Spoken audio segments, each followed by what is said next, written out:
Hello friends, welcome to study with Verma. आज हम discuss करेंगे शब्द के बारे में। सामान्य हिंदी की क्लास रहेगी ये। तो शब्द के बारे में आज जानेंगे हम। तो चलिए शुरू करते हैं। तो शब्द होते क्या हैं? एक या एक से अधिक जब अक्षरों का मेल होता है, जैसे अब, अ जमा ब, तो वो शब्द बनता है। इसकी कोई सार्थक सार्थक मीनिंग बन निकलना चाहिए, इसका कोई सार्थक ध्वनि बननी चाहिए इसके साथ। तो ये शब्द कहलाते हैं, ठीक है। इसके बाद आता है कि शब्दों के कितने भेद कितने हैं। शब्दों के आपसे एग्जाम में पूछा जा सकता है कि शब्दों के कितने भेद हैं। तो उत्पत्ति या स्रोत या इतिहास, आपसे इनमें से कुछ भी पूछा जा सकता है कि उत्पत्ति के आधार पर कितने भेद हैं, या स्रोत के आधार पर कितने भेद हैं, इतिहास के आधार पर कितने भेद हैं। तो उत्पत्ति, स्रोत या इतिहास के आधार पर शब्दों के 5 भेद हैं, ठीक है। शब्दों के 5 प्रकार हैं। कौन कौन से? तत्सम, तद्भव, देशज, विदेशज, शंकर। ये 5 प्रकार के शब्द हैं। इतिहास के आधार पे या उत्पत्ति, या जिससे मतलब इनकी उत्पत्ति हुई है, इसके आधार पे इनको 5 भागों में डिवाइड किया गया है। तत्सम शब्द, तद्भव, देशज, विदेशज और शंकर शब्द, ठीक है। तो जान लेते हैं कि तत्सम शब्द होते क्या हैं। तो तत्सम शब्द जो हैं, ये ऐसे शब्द होते हैं जो संस्कृत से उठाकर, जो संस्कृत भाषा से उठाकर हिंदी भाषा में ज्यों के त्यों रख दिए, मतलब इनमें कोई चेंज नहीं किया है, बिना किसी परिवर्तन के इसमें आ गए हैं, ठीक है। इनमें कोई चेंज नहीं आया है, ये डायरेक्ट ही ले आए हैं इनको हिंदी भाषा में। तो वे शब्द तत्सम शब्द कहलाते हैं, ठीक है। तो अब जान लेते हैं कि तत्सम शब्द कौन कौन से हैं। जैसे अग्नि हो गया, वायु, माता, पिता, प्रकाश, पत्र, सूर्य। तो इनको हम हिंदी में भी ऐसे ही यूज़ करते हैं।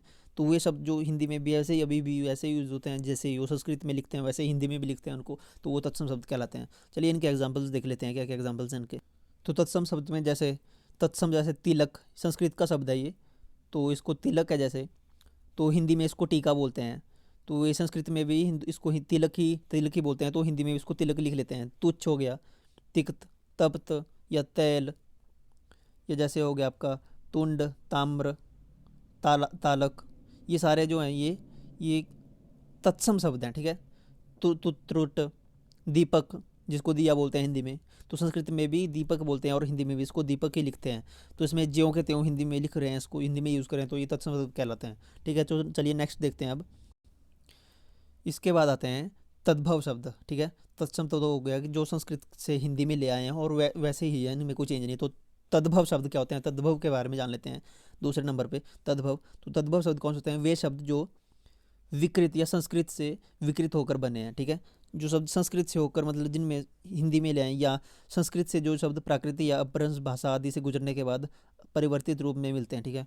जो पहले संस्कृत के थे, परंतु अब जैसे हिंदी में या भाषा की चेंज होते होते प्राकृत भाषा में गए, अपभ्रंश भाषा में गए, तो हिंदी तक पहुँचते पहुँचते इनकी मतलब जो लिखने का स्टाइल है, इनका जो लिखने की रूप है वो बदल चुका है। जैसे इसमें उदाहरण के लिए देख लो आप, जैसे उजाला है, जैसे उज्जवल को उजाला बोलते हैं, कपूर को कपूर बोलते हैं, या जैसे संध्या को सांझ बोलते हैं, हस्त को हाथ बोलते हैं। जैसे हस्त को पहले हाथ को हस्त बोलते थे, मेन वर्ड है जो हस्त है, तो अब इसको हाथ बोलते हैं। तो ये जो चेंज होता है, वे सब जो पहले संस्कृत में कुछ और था इनका, पर जैसे हिंदी में इनका चेंज हो गया, अब लिखने का तरीका बदल दिया, इनका रूप बदल दिया, तो वो तद्भव शब्द कहलाते हैं, ठीक है।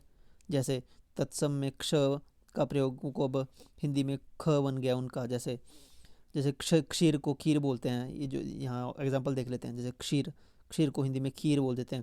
अक्षर को अक्षर, दक्षिण को दाहिना बोलते हैं, जैसे दक्षिण तो दाहिना, वैसे, ठीक है। इसके बाद आता है देशज शब्द। ये सबसे ईजी है। देशज शब्द, शब्द से पता लग रहा है कि देशज मतलब देश के शब्द, जो देश में जन्मा हुआ है, ठीक है।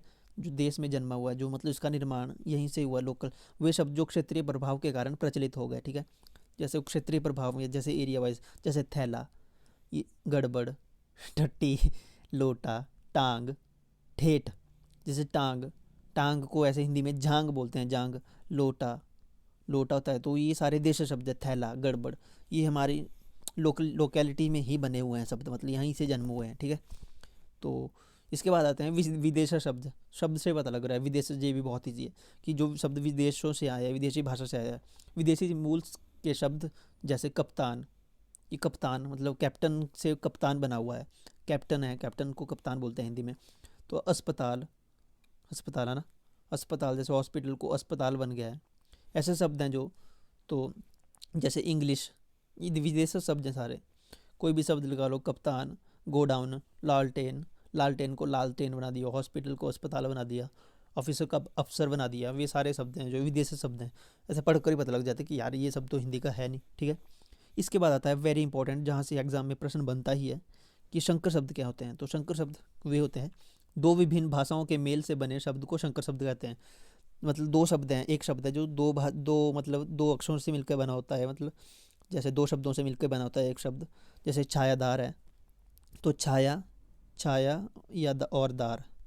तो जो छाया है ना, ये ये किसी और भाषा का शब्द है, और दार है वो किसी और भाषा का शब्द है। जब ये दोनों मिल गए तो छायादार बन गया। वे शब्द जो अलग अलग भाषाओं के शब्दों से मिलकर एक शब्द बना होता है, वे शब्द शंकर शब्द कहलाते हैं। बस इतना से याद रखना है अपने। जैसे संस्कृत भाषा, छाया शब्द संस्कृत का है, दार शब्द फारसी का है, तो छायादार। रेलगाड़ी, रेल पता है आपको, इंग्लिश का वर्ड है रेल, जिसको है ना रेल, और गाड़ी जो है हिंदी का वर्ड है गाड़ी, ठीक है। तो दो शब्द हिंदी और इंग्लिश के शब्द मिलके बन गया एक शब्द रेलगाड़ी, तो ये शंकर शब्द कहलाएगा, ठीक है। शंकर शब्द इतना सा है कि दो शब्दों के मेल जो अलग अलग भाषा से हो उनको मिलकर जब एक शब्द बनता है तो वो शंकर शब्द कहलाता है। तो उसके बाद आता है कि रचना के आधार पर। तो रचना के आधार पर शब्दों के कितने भेद हैं? तो रचना के आधार पर शब्दों के 3 भेद हैं। कौन कौन से? योग, यौगिक, एक रूढ़, और योग रूढ़, ठीक है। तीन तीन है रचना के आधार पर। अगर आपसे उत्पत्ति के आधार पर पूछा जाए तो 5 हैं, और रचना के आधार पर पूछा जाए तो रूढ़ तीन तीन है। तीन कौन कौन से? रूढ़, यौगिक और योग रूढ़, ठीक है। तो पहला आता है कि रूढ़ शब्द कौन कौन से हैं? तो जिन शब्दों के सार्थक खंड ना हो सकें, मतलब ऐसे शब्द जिनके टुकड़े ना हो सकें, मतलब जिसका कोई मीनिंगफुल टुकड़े ना हो सकें, सार्थक होते हैं मीनिंगफुल, खंड ना हो सके, खंड मतलब टुकड़े ना हो सकें, वे शब्द जो है रूढ़ शब्द कहलाते हैं, ठीक है। जैसे दिन, दिन के टुकड़े नहीं हो सकते, दी का कोई मीनिंग नहीं रहेगा अगर दी जमा न कर देना, तो इनका कोई सार्थक मीनिंग नहीं निकल रहा, तो ये रूढ़ शब्द हैं। जैसे घर, मुँह, नल, ये सो सारे शब्द जो हैं ये ऐसे शब्द होते हैं रूढ़ शब्द, ठीक है। इसके बाद देख लेते हैं यौगिक शब्द। तो ये यौगिक शब्द कौन कौन से होते हैं? दो शब्द, दो शब्दों के योग से बना हुआ शब्द यौगिक शब्द कहलाता है, ठीक है। ये भी शंकर शब्द की तरह है, जैसे शंकर शब्द दो शब्दों के मिल के बना होता है, पर इसमें ऐसा कंडीशन नहीं है कि अलग अलग भाषा से हो। कोई भी दो शब्द, एक शब्द है जो दो शब्दों से मिलकर बना होता है, वो यौगिक शब्द कहलाता है। ऑप्शन देख लो, कौन कौन से उदाहरण देख लो उनके। जैसे विद्यालय, विद्या होती है विद्या मतलब ज्ञान, और आल्य होता है घर, ठीक है, आल्य। तो विद्या और आल्य से मिलकर बना विद्यालय, तो ये यौगिक शब्द है। राजपुत्र, राजा का पुत्र, राज होता है राज करना, और पुत्र होता है बेटा, है ना, तो राजा का पुत्र, ही दो शब्दों के मिलकर जो बना है, तो ये यौगिक शब्द हो गया, ठीक है। योग रूढ़ क्या होते हैं? वे शब्द जो होते तो यौगिक हैं परंतु इनका अर्थ विशेष अर्थ में बन जाता है, जैसे नीलकंठ, ठीक है। मतलब ये जो होते तो शब्द है ना यौगिक हैं, जैसे दो शब्दों से मिलकर बने होते हैं, परंतु इनका विशेष अर्थ बन जाता है। अगर आपने समास पढ़े हो तो उसमें बहुब्रीहि समास आता है, तो दो शब्दों से मिलकर जो बनना होता है परंतु उसका मीनिंग कुछ और होता है। जैसे नीलकंठ, नीला है जो कंठ, ये बहुब्रीहि समास है।